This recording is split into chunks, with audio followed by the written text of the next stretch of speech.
Olá, gente. Aqui é o professor Luiz, professor de Química. Hoje a gente vai continuar a parte de reações endotérmicas e exotérmicas, que faz parte do conteúdo termoquímica. Relembrando a última aula que a gente falou sobre variação de entalpia. Quando a entalpia é maior que zero, a gente diz que a reação é endotérmica. Quando é maior que zero, é endotérmica. E quando ela é menor que zero, negativo, ela é exotérmica, libera calor. Exotérmica. Hoje a gente vai ver como é que a gente classifica as reações em endotérmicas e exotérmicas. Aqui é uma figura que eu peguei do livro e a gente vai classificar essas duas reações. Essa aqui é a reação 1 e essa aqui é a reação 2. A reação 1, a gente vai verificar se ela é endo ou exo. Para isso, basta a gente olhar o valor do ΔH. Para essa reação acontecer, é preciso que ela libere, né, esse valor aqui, menos 110, significa dizer que ela é exotérmica, tá? E esse valor aqui de baixo também significa dizer que é exotérmica. Então, para que essa reação aconteça, é preciso liberar menos 110 e essa aqui menos 393,5. Essa é a reação de combustão do grafite. Uma reação que é completa e a outra que é completa. Aqui mais outros exemplos de reações onde a gente vai classificar. A gente já sabe que quando o ΔH é negativo, a reação é exotérmica, que é o caso aqui. Essa reação é exo e essa de baixo é exotérmica também, porque o ΔH é negativo. Se o ΔH é negativo, a reação é exotérmica. Basta apenas você observar o valor do ΔH. Aqui, novamente, mais reações exotérmicas e uma reação endotérmica. Essa reação aqui, primeira, ela tem um ΔH positivo, então ela é endotérmica. Essas duas aqui são reações exotérmicas. A parte principal desse assunto é justamente a lei de Hess e as suas consequências. A lei de Hess vai falar que a variação de entalpia, que é a quantidade de calor absorvida ou liberada, vai depender apenas do estado inicial e do estado final, independente do caminho. Ele diz que para uma reação química, o que importa é esse valor aqui, que é a entalpia inicial, e esse valor aqui.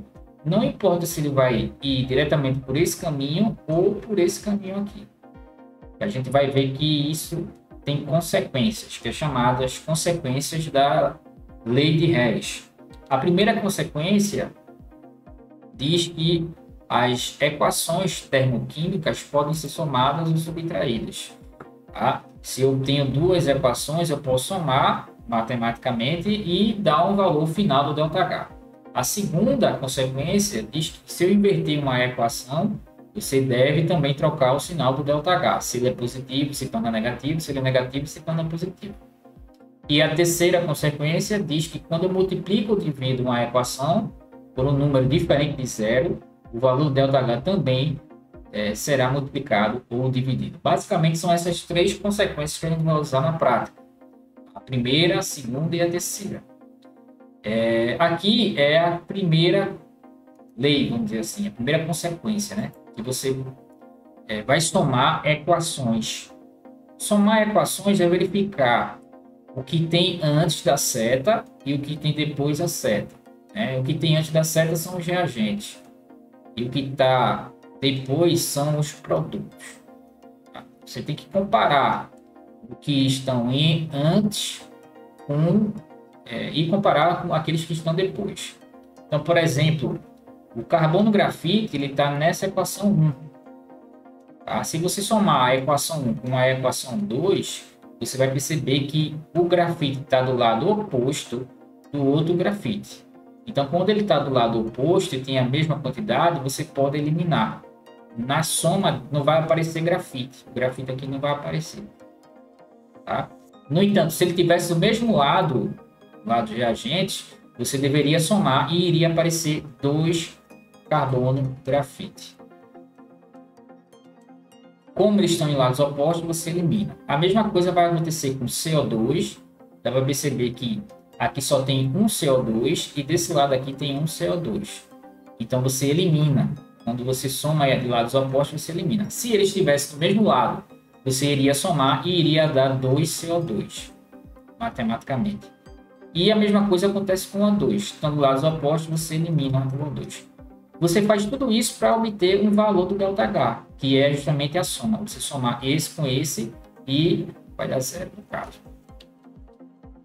Aqui, se as reações estivessem tudo do mesmo lado, né, você iria somar matematicamente. Então, o que você faz na matemática? Isso aqui, por exemplo, x mais x seria 2x.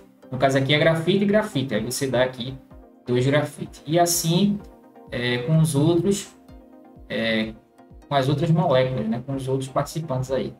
O que tiver do lado do reagente, você soma com o que tiver do lado do reagente. Aquele que tiver do lado do produto, você soma com aquele que tiver do lado do produto. E o ΔH você soma também. Essa aí é a primeira consequência. Ainda é a primeira consequência.